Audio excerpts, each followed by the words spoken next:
सावधान.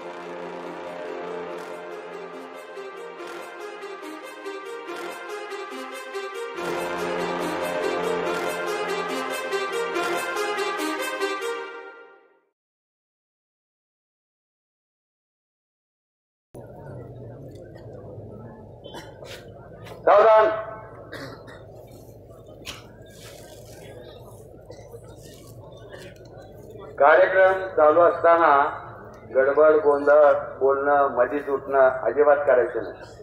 आपले नियम सर्वांनी पाळायचे.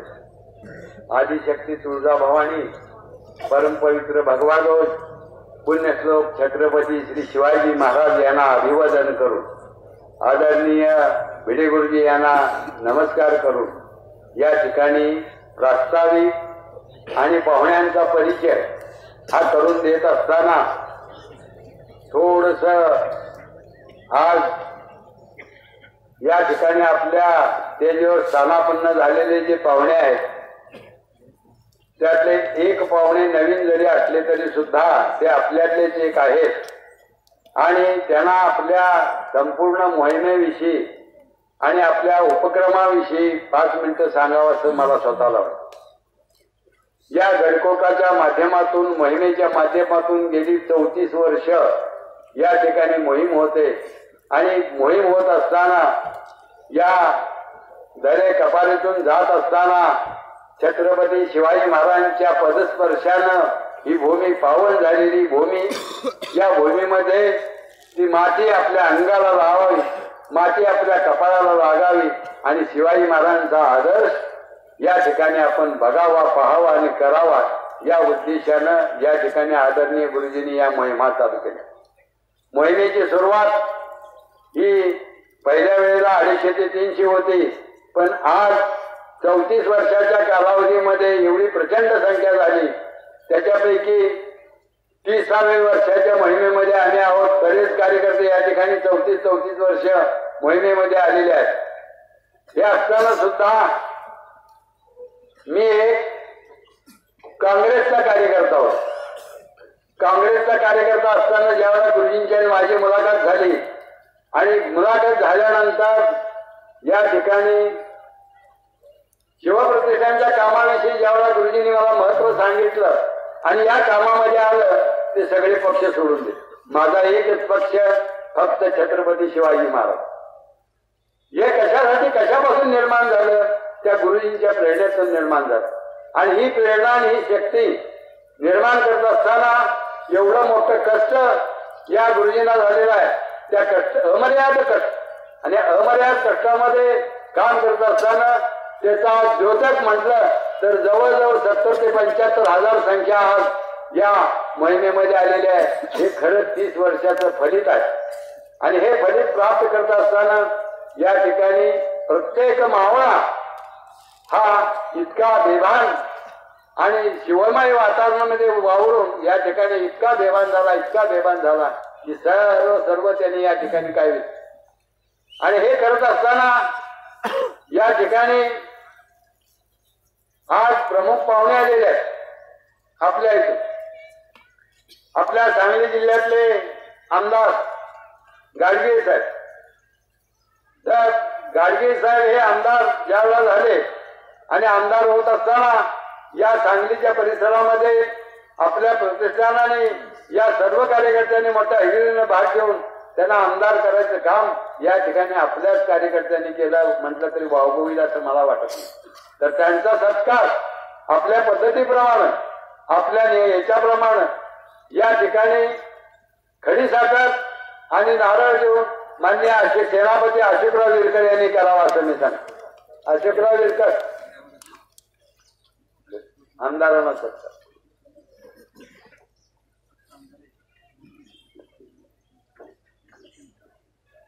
आमदार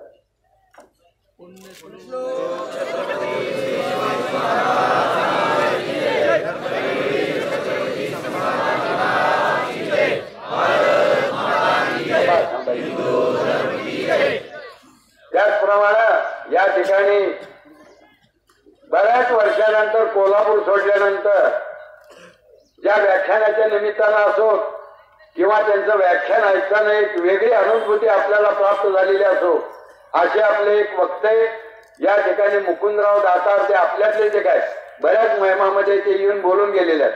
तर मान्य मुकुंदराव दातार यांचा सत्कार अशोकराव विरकरनी करावा असं मी त्यांना म्हणतो.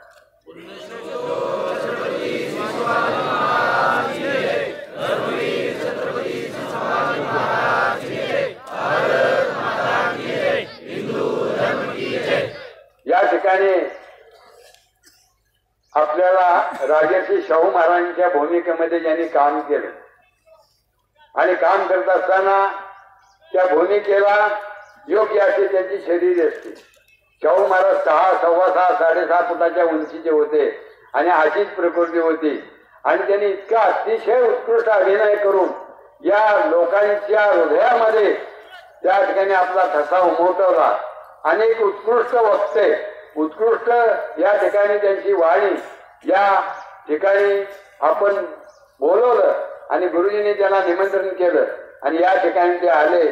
त्यांचा सत्कार माननीय चौगुले यांनी करावा असं त्यांना विनंती करतो. नितीन चौगुले.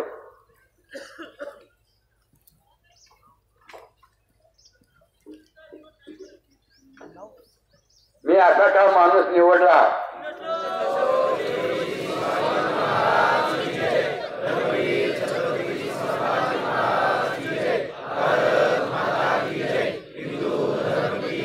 सत्कार मूर्ती या ठिकाणी सत्कार करत असताना उभा राहिल्यानंतर निदान त्यांच्या योग्यतेचा तरी सत्कार करणारा असावा म्हणून नितीन भाऊला बोलवलं.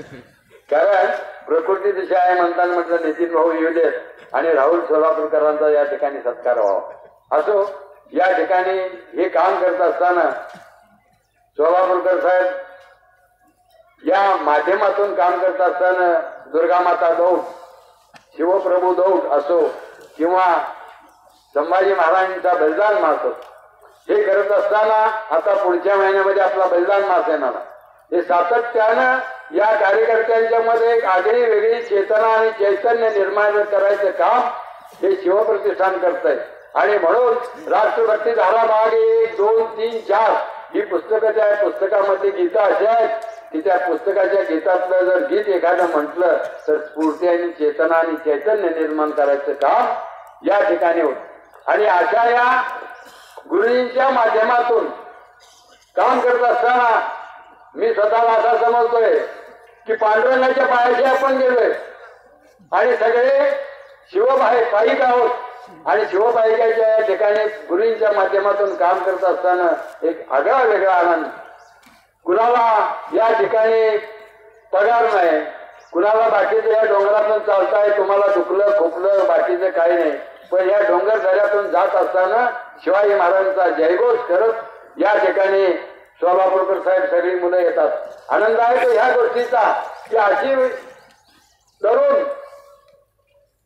तरुणदार आणि त्या सणीची, त्या धारीची, त्या वृत्तीची आणि त्या प्रवृत्तीची मुलं तयार करायचं काम हे शिवप्रतिष्ठान करतंय. अशा वृत्तीची प्रवृत्तीची तयार करणारी या भारतामध्ये तरी कुठं अशी एक संस्था नाही. संस्था मी अशासाठी म्हटलं की हे काम करत असताना या ठिकाणी कणखर वृत्ती, कणखर बाणा, खडतर जीवन कसं जगावं हे या माध्यमातून शिकलं जातं आणि प्रत्येक तरुण निर्व्यसनी व्हावा आणि तो निर्व्यसनी राहून त्या ठिकाणी आपल्या या भारतभूत कुठंतरी पहांग फेडावेत या दृष्टिकोनातून आपली मोहीम.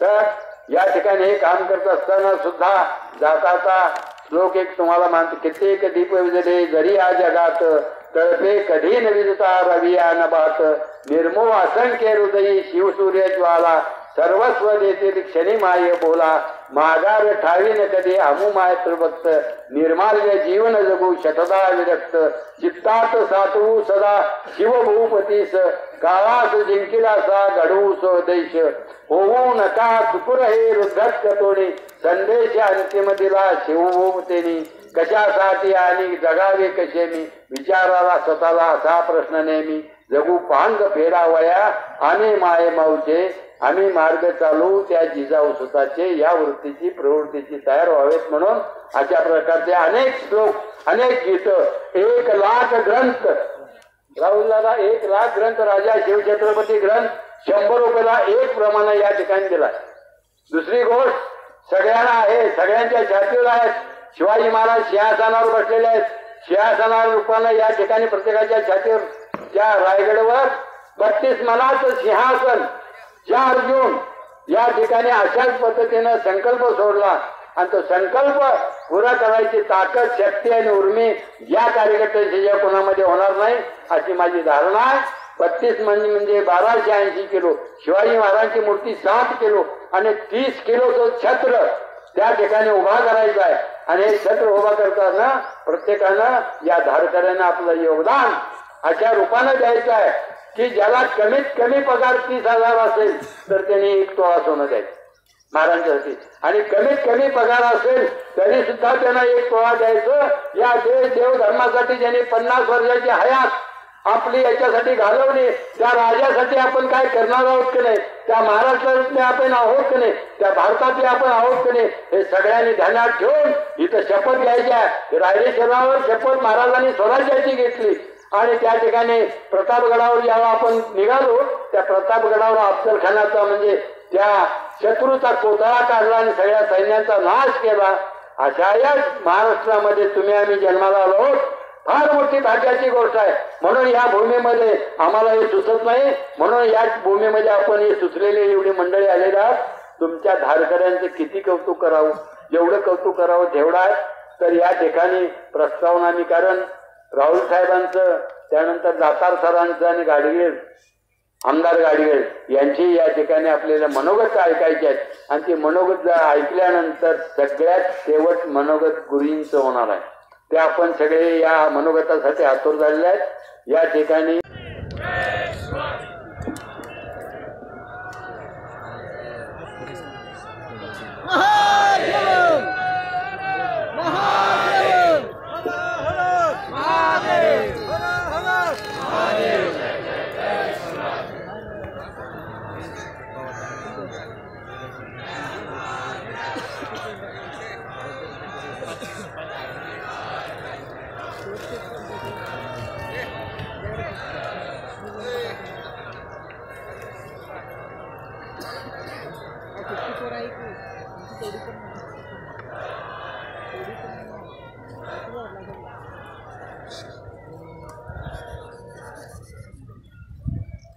देवानो,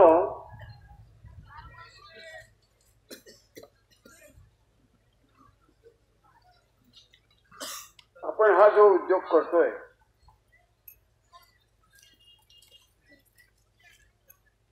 तो उद्योग भारत मातेसाठी, हिंदू राष्ट्रासाठी, हिंदुस्थानसाठी करतोय. भारत मातेचं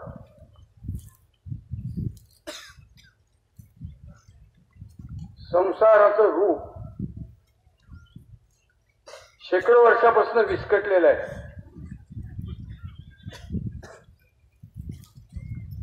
तो विस्कटलेला संसार दुरुस्त करण्याचा हिंदूंना ध्यास लागावा यासाठी करतोय. एखादी गोष्ट का घडली त्याला काहीतरी कारण असतं. का बरं संसार विस्कटला?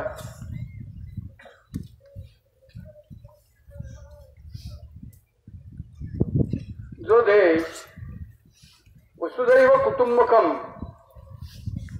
म्हणून जीवन जगण्याची प्रेरणा घेऊन उभा राहिला, तो संसार का भंगला? त्याचं कारण आपण चित्तात ठेवलं पाहिजे. तुकोवर आहे का अभंगात म्हणतात, नाही निर्मळ जीवन काय करील साबण, तेथे चित्त शुद्ध नाही तेथे बोध करील काही. वृक्षांतरी पुष्पफळ काय करील वसंत काळ, वांधान होती लेकुरे काय करावे भटारे.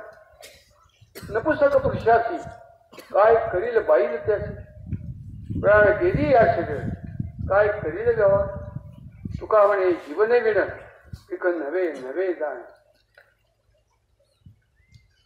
तुकारामांची गाथा वाचताना मला अनेक अभंगात आपण करतोय त्या कामाच्या दिशा दृष्टी हेवा देणाऱ्या वाटा सापडतात. हो,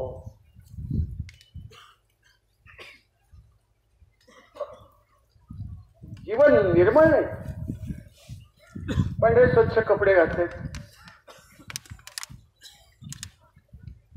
मग पण अंतःकरण मात्र हृदय चित्त बुद्धी ही विकार विलसित आहे. काम क्रोध लोभ मोह मद मत्सर वासना विकाराच्या खातेऱ्यात अखंड ही इंद्रिय बुडलेली आहे. अशा माणसाच्या हृदयात भगवंत राहायला येत नाही.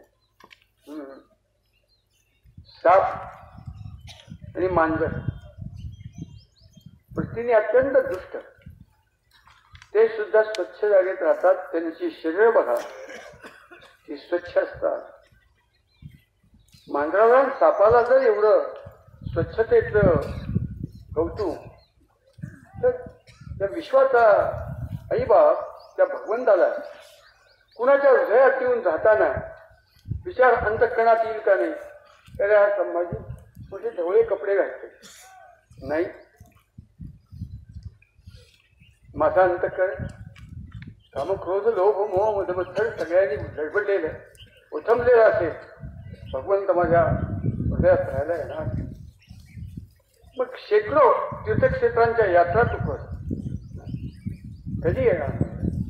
काही निर्मळ जीवन काय करील सापड. त्या तीर्थक्षेत्रात जाऊन लक्षच्या 104 बळा लावून जरी आंघोळी केल्या असत्या आयुष्यात नाही. वृक्षांतरी पुष्पफळ काय करील वसंत काळ. हो, हा आंब्याचा वृक्ष 70, 75, 80 वर्ष 2-3 पिढ्या ओलांडून त्या कुळातल्या त्या घरातल्या लोकांना उत्तम आंबे खायला घालत होता. पुढं माझा शरीर ना उपदेश तेथे नसे थकला आणि त्याच्या मुलातली अन्नरस शोषून घेण्याची ताकद संपली. मग किती वसंत ऋतू आले तरी सुद्धा पालवी फुटत नाही. चैत्र पालवी नाही.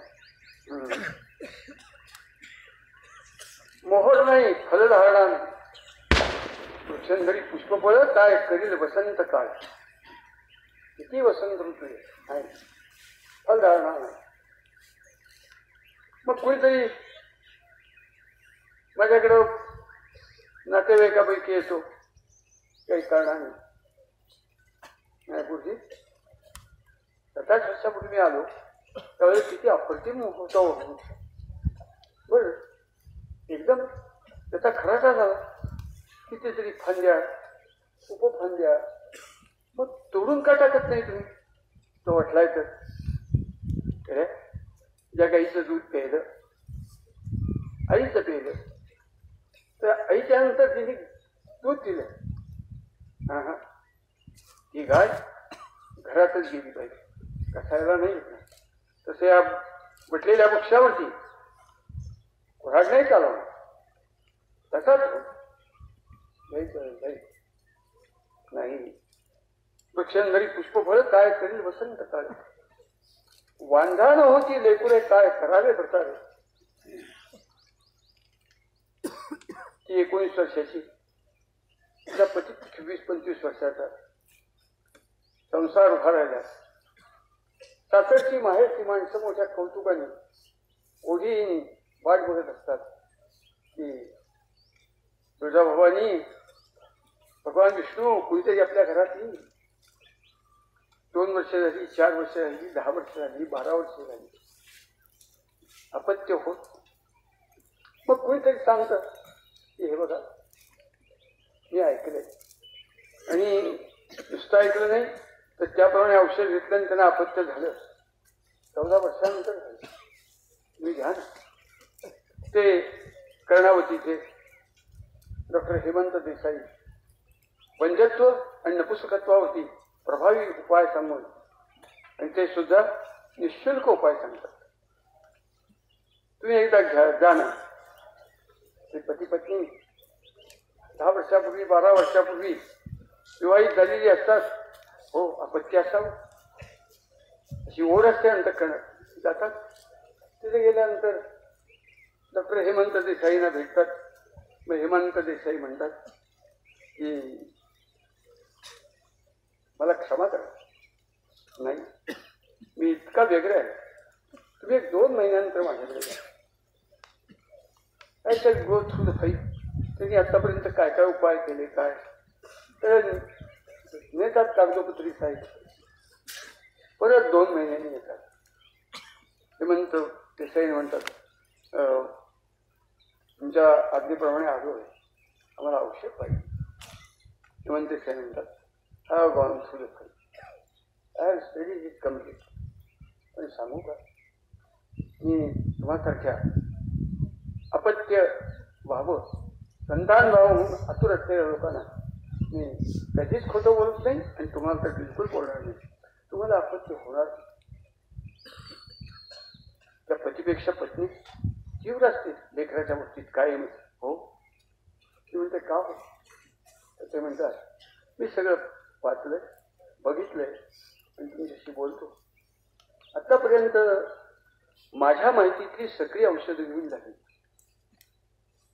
आता काही तुम्हाला काहीतरी आशेला लावायचं हे काही बरोबर नाही. जातो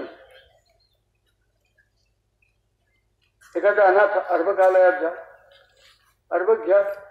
तुमची जी भूक आहे पती पत्नी म्हणून, तर ते आपलंच आहे समजून संसार सुरू करा.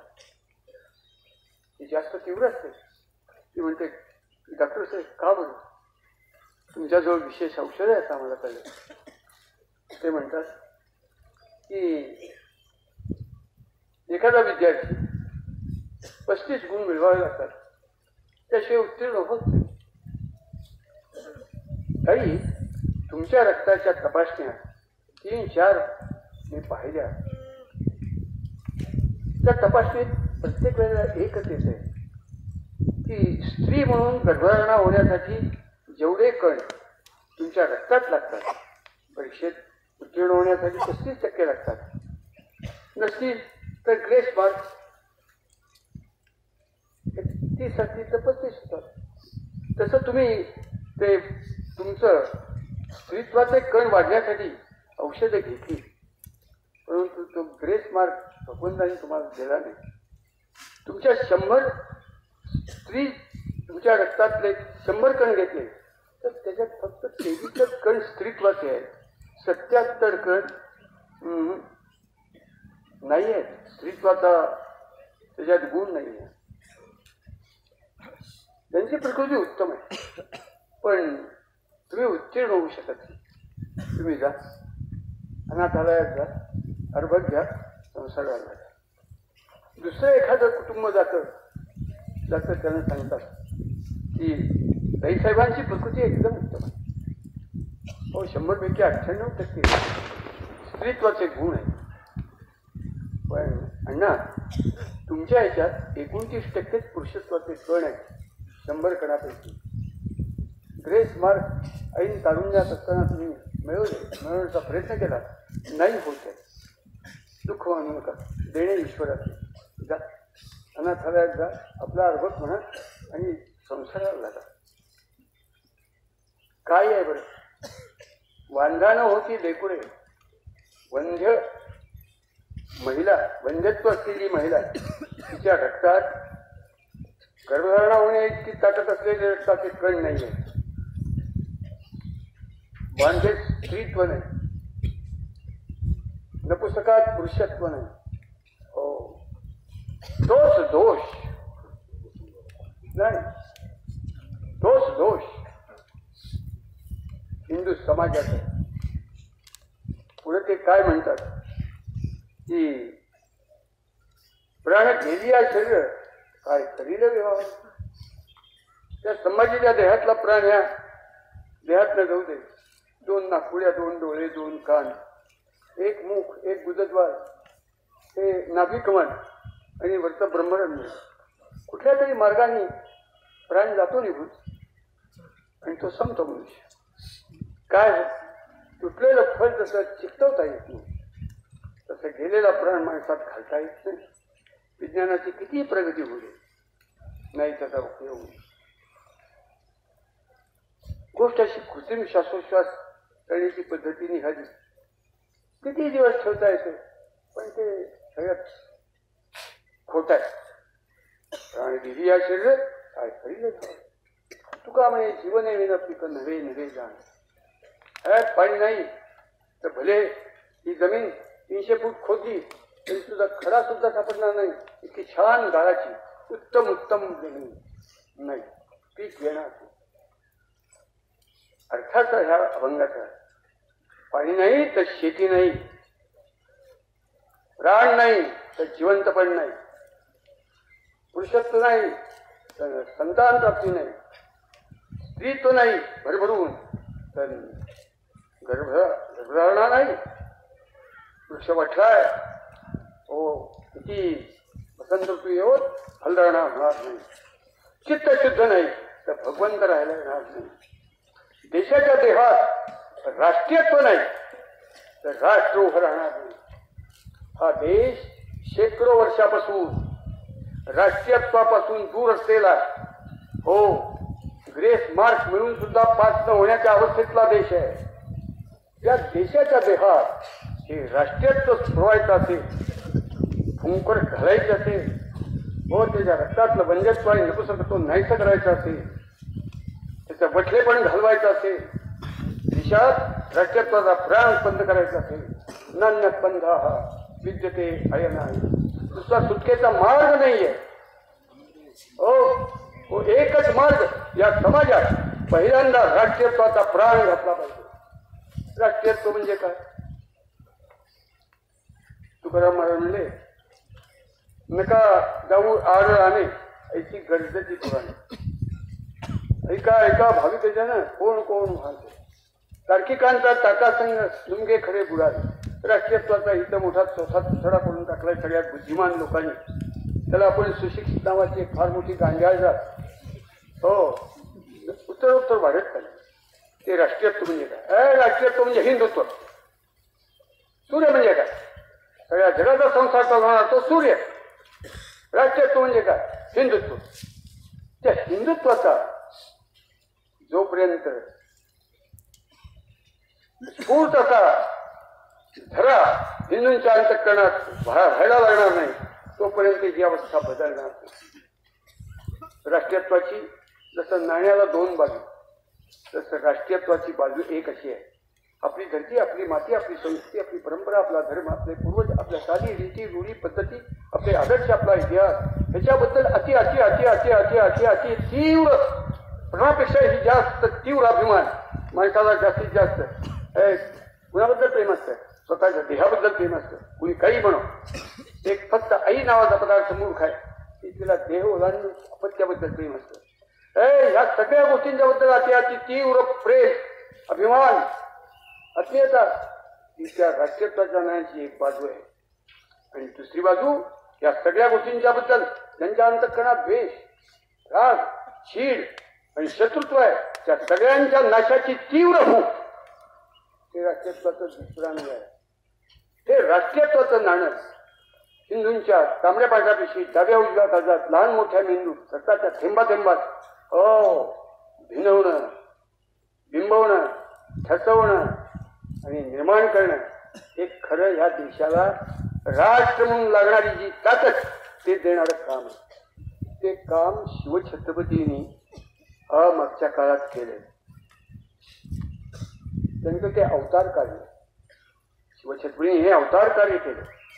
शिवछत्रपतींच्या जन्माच्या आधी हे सगळेच लाट्यात लाल होते, बूट टाके, हाताची वंगळ करून अरे जय इमादशाही बरीचशाही निजामशाही वरची खालची कुतुबशाही वरची मुघलशाही हो यांच्या पुढे वंगळी करून सरदारकी, वतनदारी, सुभेदारी, जहागीरदारीसाठी त्यांच्या तोंडातली झुंकी सुद्धा आपल्या हाताच्या उंजळी घेण्याची लाचार पद्धत लागलेले ते सगळे महाराष्ट्रात नाही देशात हिंदू होतो. त्या सगळ्यांना शिवछत्रूंनी जर काही केलं असेल तर आपण कोण आहोत याची जाणीव उत्पन्न केली. ते कसं जगलं पाहिजे शिवछत्रूंनी स्वतःच्या जीवनातून स्वतः जगून दाखवलं. बोलके पोपट खूप असतात, त्याला काय करायचं, पण अंतःकरणापासून वागणारा मनुष्य सकृतिक असतो. हो, त्यांनी कृती सकट जाणीव लोकांच्या का पूर्वी होतेच की. शिवछत्रूंनी नेमकं परिवर्तन काय केलं? तो शिवाकाशी असेल 18-19-20 वर्षाचं पोरग आणि तारुण्यात संसार सगळेच रंगवतात असा रंगवत जगत असलेला एक न्हाव्याच्या फळातला पोरगा शिवछत्रपती वाचावेत. कारण शिवछत्रूंच्या उद्याच्या हिंदुस्थानच्या भवितव्याचं स्पष्ट हो त्याला दिसतंय की हा मनुष्य वाचला तर देश वाचला. त्याच्या आधी जाणीव नव्हती. तो 19व्या-20व्या वर्षी त्या पालखीत बसतो शिवछत्रपती वाचला त्या आग्र्याच्या तुरुंगात. हो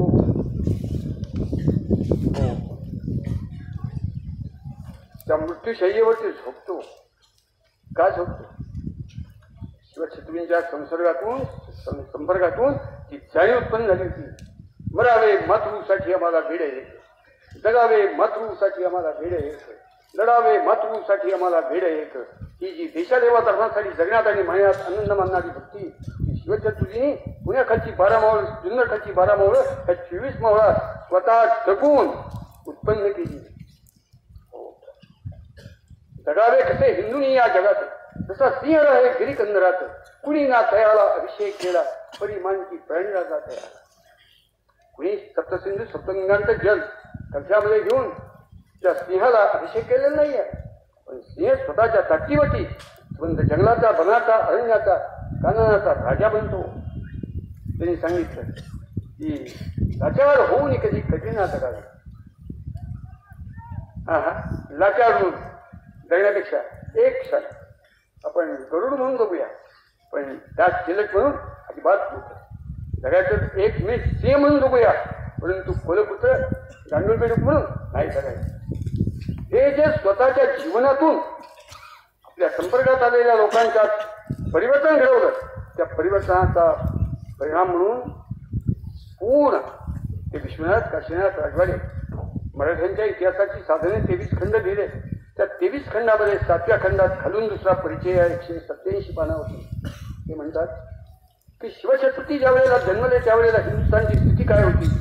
तर एकाच वाक्यात ते वर्णन करतात की कन्याकुमारी ते काश्मीर ब्रह्मदेशचं बलुचिस्तान 3200 किलोमीटर लांब, 3200 किलोमीटर रुंद ह्या औरत चौरस खंड प्राग देशामध्ये दक्षिणेस आदिशाही, इमादशाही, बरीदशाही, कुतुबशाही, निजामशाही आणि वरती मुघलशाही आणि हिंदुस्थानच्या पूर्व पश्चिम किनाऱ्याला डच, फ्रेंच, पोर्तुगीज, इंग्रज, सिद्धी अक्षी या रक्त पिपासू इंगळ्या लागलेल्या अशा पूर्ण अंधकारमय असलेल्या पूर्ण सर्वाघात पडलेला देश, त्याच्यात शिवछत्रूंच्या वडिलांचा आणि शिवछत्रूंचा जन्म झालेला आहे.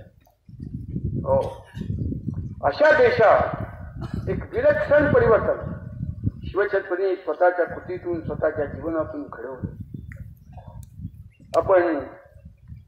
मी बोलणं अखडकर येतो. आपण 4 जून 1917 1,12,000 जणांनी आपल्या हातावरती पाणी घेऊन संकल्प सोडलाय की हिंदवी स्वराज्याचं सुवर्ण सिंहासन आपण उत्पन्न करणार, पुनर्संस्थापित करणार. का बरं? या देशाच्या तांबड्या पांढऱ्या पिशी, डाव्या उजव्या काळजात लहान मोठ्या मेंदू थट्टाच्या थेंबा थेंबा. हो, शिवाजी आणि संभाजी हे जगण्याचे आणि मरण्याचे महामृत्युंजय, महासंजीवनी, महाअमृत मंत्र ठसवण्यासाठी, बिंबवण्यासाठी, हो एकरूप करण्यासाठी ती स्फूर्ती प्रेरणा अक्षय वरती सूर्य तर सृष्टीचं जीवन तसं ती अक्षय प्रेरणा देणारी ते स्थान उत्पन्न केलं पाहिजे. म्हणून स्वराज्याचं ते सिंहासन आपण उत्पन्न करणार आहोत. आपण काही भोसले कुळाचे स्तुतीपाठक आहोत का? आणि का असू नये? अरे या भोसले आणि जाधव कुळांनी हिंदुस्थानला भवितव्य दिलेलं आहे. भारताला हिंदुस्थान म्हणून करण्याची ताकद दिलेली आहे. या दोन्ही कुळांच्या बद्दल तर माझ्या अंतःकरणात इतक्या विलक्षण उंच भावना आहे की गगन ठेंगणावी आणि त्या सगळ्यांच्या अंतःकरणात असल्या पाहिजे. भोसले आणि जाधव या दोन कुळांचा रक्त संबंध येत नव्हता तर शिवछत्रपती संभाजी महाराज ही परंपरा आपल्याला मिळाली नसती. लक्षात ठेवा. अनन्य त्यांच्या पायाशी आपण नतमस्तक असूया. गोष्ट अशी की शिवछत्रपती काय आहे तो शिवछत्रपती की एकम सत्यम, एकच सत्य. अनेक विद्वान अनेक तऱ्हेने तिचं वर्णन करून सांगत असतात. तुकोबारायांचा एक अभंग आहे, फार सुरेख अभंग. तो सगळ्या धारकऱ्यांनी अंतःकरणात ठेवला पाहिजे. अभंग काय आहे?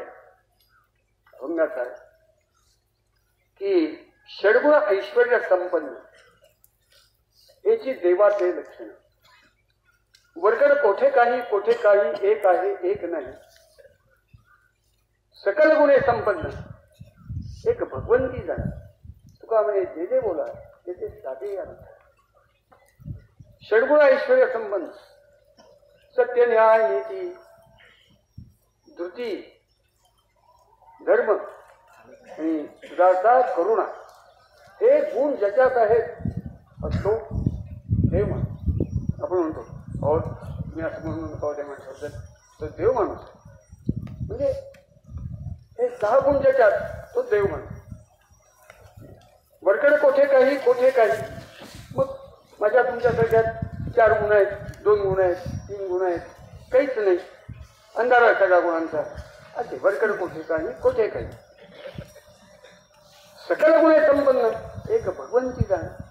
हे सकल गुण कोणते? गीतेच्या 16व्या अध्यायात दैवासुर संपत विभाग योग नाम 16 त्याच्यात भगवंतांनी अर्जुनाला सांगितलंय अभयम सत्व संशुद्ध ज्ञान योग व्यवस्थिती दानम दमश्चर्य स्वाध्याय तपार्जनम अहिंसा सत्यवक्रोध त्याग तंत्र वैष्णम दया भूतेश्वरोत्तम मार्गम धीरचा पदा. आणखीन बरोबर ते 33च्या 33 गुण ज्याच्यात आहे तो भगवंताचा अवतार. शिवछत्रपती भगवंताचे अवतार होते. दैत्याचार्य बादशाह हरदास वयाच्या 6व्या वर्षी गुरु घरी राहायला गेले वाराणसीला. आणि 30 वर्षापर्यंत एक 25 वर्ष गुरुग्रही विद्या ग्रहण करण्यासाठी त्यांनी अध्ययन केलं. 8 भाषा बोलत होते, 8 भाषा लिहित होते. ते कधी शाळेत गेले नाहीत, महाविद्यालयात गेले. सरस्वतीला इच्छा झाली की आता आपण प्रगट व्हावं. तर मुकुंदांच्याकडे बघून आपल्याला वाटेल सरस्वतीची इच्छा त्यांच्या देहात नांदते. तसेच ते होत की त्यांची काही भाषणं ऐकण्याचं भाग्य मला लाभलं. त्यांनी पुण्यश्लोक छत्रपती शिवाजी म्हणून 4 खंडात शिवाजी महाराजांचं चरित्र. दुसऱ्या खंडामध्ये शिवछत्रपतींचं व्यक्तिमत्व आणि तिसऱ्या खंडामध्ये शिवछत्रपतींचं विभूतिमत्व. एक 20, 22, 25 पृष्ठांची प्रकरणं ती आपण सगळ्यांनी वाचली पाहिजे. विभूतिमत्वाच्या याच्यात ते म्हणतात की हे जे सकल गुण संपन्न एक भगवंती जाण. भगवान विष्णू, भगवान श्रीकृष्ण, भगवान प्रभू रामचंद्र तसे शिवचंद्रात तंतोतंत 23 गुण कसे होते हे लोकांना समजावून सांगण्यासाठी प्रकरण लिहिलेलं आहे. मी वाचले बरेच. गेल्यानो शिवछत्रपती देव माणूस नव्हते, भगवंत होते. मी अनेकदा नव्हे कायमच भगवान श्री शिवछत्रपती असं बोलतो. हे भगवान श्री शिवछत्रपती आपल्याला कळले पाहिजे. ते कळायचं असेल तर महाभारत, रामायण, ज्ञानेश्वरी, गाथा, दासबोध यांच्या शिकवण्या लावल्या पाहिजे. त्या महाभारतात व्यासानी उपकार करून ठेवले अंधळ्याची जगा ओढे चालणारे आपणास डोळे दिसती नाही. देवाने डोळे दिलेत पण आपण ते व्यास वाल्मिकी ज्ञानोबा तुकोबा रामदास यांच्या पायाशी खेळून बसत नाही. आपल्याला नवीन दृष्टी मिळेल. दिव्यम ददांते चक्षुः पश्चिमे योग ईश्वरम. आणि शिवचंद्रातलं हे जे भगवंतपण आहे ते जाणलं की शिवछत्रपतींनी जे सिंहासन उत्पन्न केलं, हिंदवी स्वराज्याचं सिंहासन उत्पन्न केलं, त्याचा अर्थ कळेल. तो अर्थ लक्षात घेतला की आपलं आयुष्य धन्य झालं. आपल्या आईवडिलांची पूस आपण धन्य केली. नुसतं कळलं तरी अगदी मानायला हरकत नाही. शिवछत्रपतींनी रायरेश्वरावरती वयाच्या 14व्या वर्षी शपथ घेतली. हिंदवी स्वराज्य करणार. हिंदवी या शब्दाचा अर्थ आपण लक्षात घेतला पाहिजे. मनू त्याचं विशेषण आहे मानवी. जणू म्हणजे दैत्य. जणूचं विशेषण म्हणतो दानवी. पशु पाशवी, जन्नू जान्हवी, तसं हिंदू हिंदवी. मला स्वराज्य उत्पन्न करायचं नाही, मला हिंदूंचं स्वराज्य उत्पन्न करायचे, मला हिंदवी स्वराज्य उत्पन्न करायचे. हा जो हुंकार आहे तो करायचा असेल तर मी एक महाभारतातला प्रसंग समजतो. म्हणजे शिवछत्रपती ही काय आहे, ही गंगा ही काय आहे ती कळू शकते. एकदा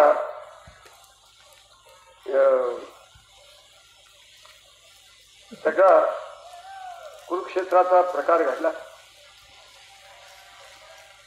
त्या कुरुक्षेत्राच्या प्रकारानंतर आपण व्यथित होतो की आपापसातली भांडणं, राजसत्तेचाही कलह आणि इतका प्रचंड रक्तपात. एक अक्षोही म्हणजे 2.5 लाख पायदळ, रथदळ, अश्वदळ आणि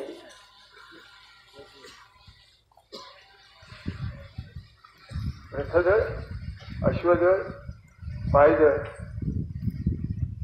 तर 2.5 लाख म्हणजे 11 अक्षोहिणी कौरवांचं, 7 अक्षोहिणी पांडवांचं, 17.5 लाख, 27 लाख, 25 लाख सैन्याचा मुद्दा पाडला.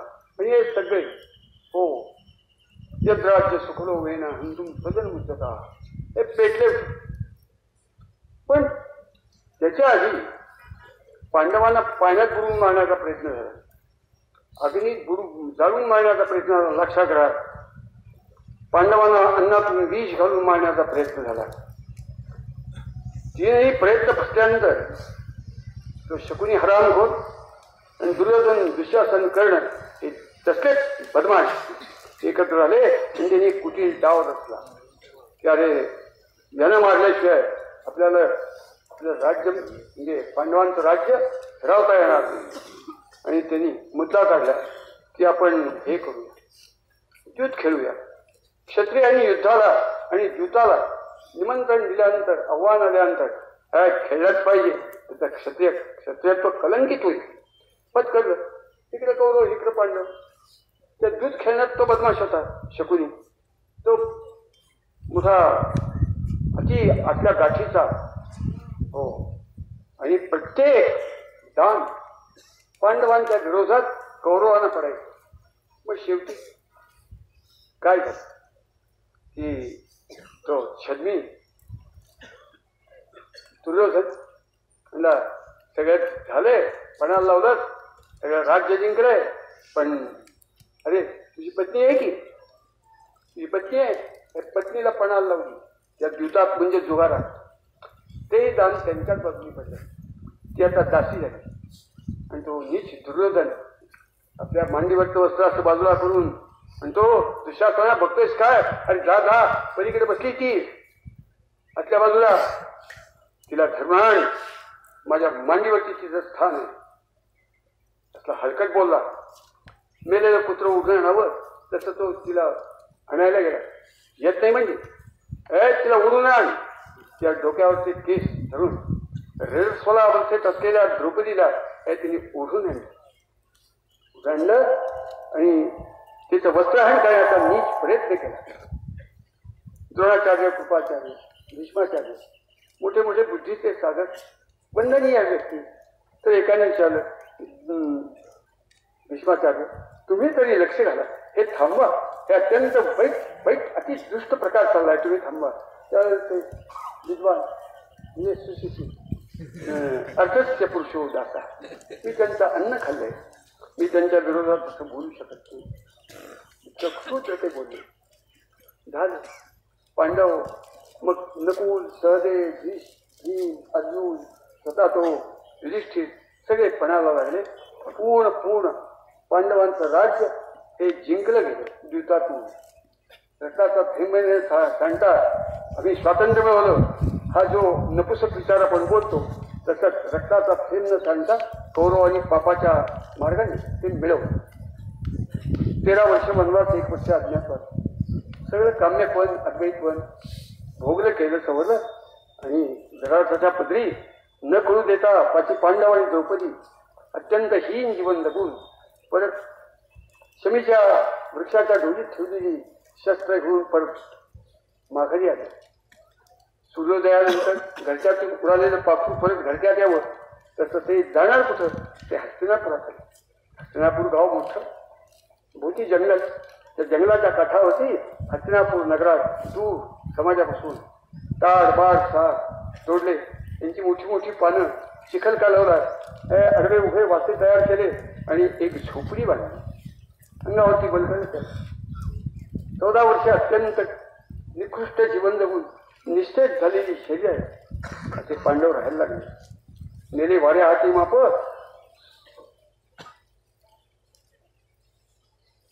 वाऱ्याने सुगंधाचा प्रचार करावा तसं पांडव आले.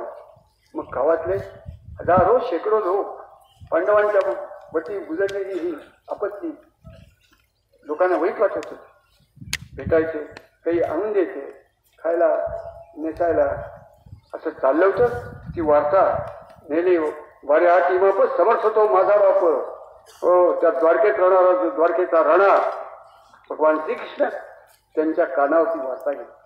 रथ जोडला आणि श्रीकृष्ण दौडत आले. हो, सूर्य वरती आल्यानंतर सागराला भरतं यावं तसं पांडवांना द्रौपदीला भगवान श्रीकृष्ण कडकडून भेटले. दुःखाचे अश्रू आलात म्हणून आनंदाचे इतके दिवस दूर होतात, दुःखाचे अश्रू ढाळले. आणि सगळेजण त्या झोपडीमध्ये एक भाग स्वयंपाक करत आणि दुसरा भाग बसाय उठायची जागा केली होती. मध्ये एक पडदी होती आणि त्या पडदीला एक दार होतं 6-7 फूट उंची.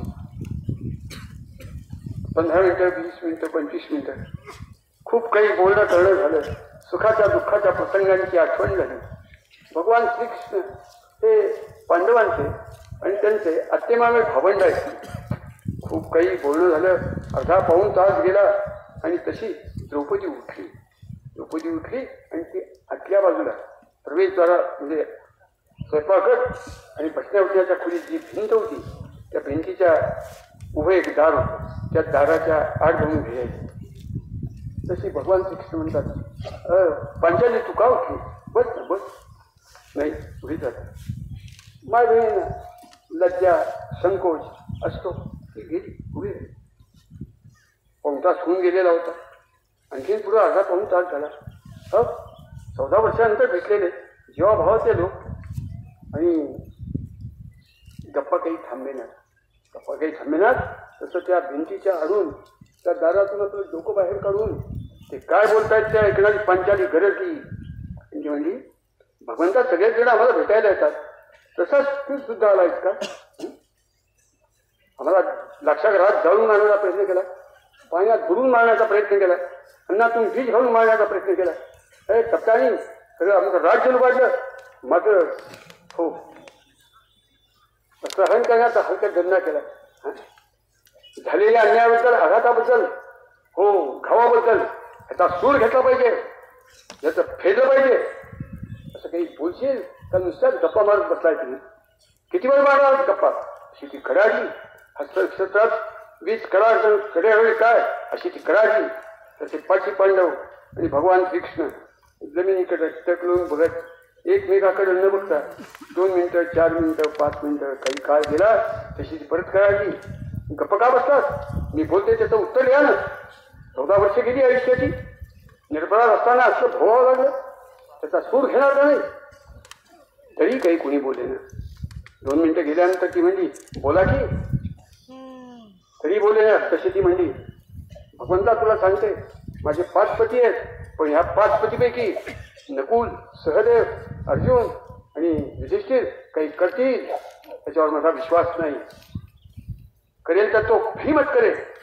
तू भीमाच्या पाठीशी उभा राहणार का या 4 पाठीची भर घालणार ते मला सांग. असं ती बोलली. इंदा बोला की बोला की बोला की म्हणल्यानंतर तसं भगवान कृष्ण आपली मान वरती करतात आणि उंच उभी केली. त्या पुढे मधल्या दारातून सगळं शरीर दाखवून घेऊन मान वाकून ऐकणारी पांचाली तिच्याकडं बोट करून म्हणतात पांचाली तू एक लक्षात ठेव, मी सगळ्यांच्या सारखा आलेला नाही आहे. मी आलोय ते तू लक्षात ठेव. हा जो अर्जुन आहे ना बहुनी मे व्यतीत आणि जन्माने तोच्यार्जुन तान्यम वेत्थ सर्वांनी तन वेत्थ पर्यंत. अगं ह्या तो नर आणि मी नारायण म्हणून या सृष्टीचा ज्या वेळेला सुथडा होतो तो सत्य न्याय नीती धर्माचा लोप होतो आणि अन्याय असत्य अधर्म आणि ती थैमान लागते. त्यावेळेला धर्माची संस्थापना करण्यासाठी या भरतखंडाच्या भरतभूमीत मी आत्तापर्यंत अनेक जन्म घेतले. माझ्याबरोबर तो नर आणि मी नारायण हो जन्म. त्याची बुद्धी अखुड आहे, त्याची बुद्धी मंद आहे, त्याला ते आठवत नाही. तो करो वा न करो. तुला सांगतो की मी माझा जन्म त्याच्यासाठी आहे. धर्मसंस्थापनार्थाय संभवानी युगे मी करणार आहे. तू लक्षात ठेव. मला सगळं झालेलं पूर्ण मी जाणतो. तुम्ही सगळेजण बाजूला राहिला तरी मी धर्मसंस्थापना करून तुला सम्राज्ञी आणि त्या युधिष्ठिराला व सम्राट म्हणून हस्तिनापूरच्या सिंहासनावरती बसवणार आहे.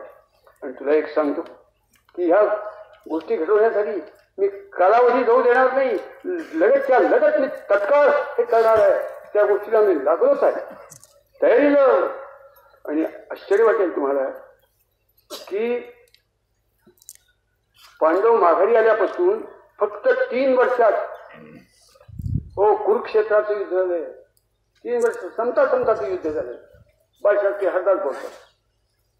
ते म्हणतात की हे करण्यासाठी कोणत्याही टोकाची गोष्ट मी करायला तयार आहे. आणि काय करणार ते तुला सांगतो की कौरवांचं पांडवांचं एक अतिशय भीषण भीषण या शब्दाला अर्थ नाही इतकं भीषण युद्ध होणार.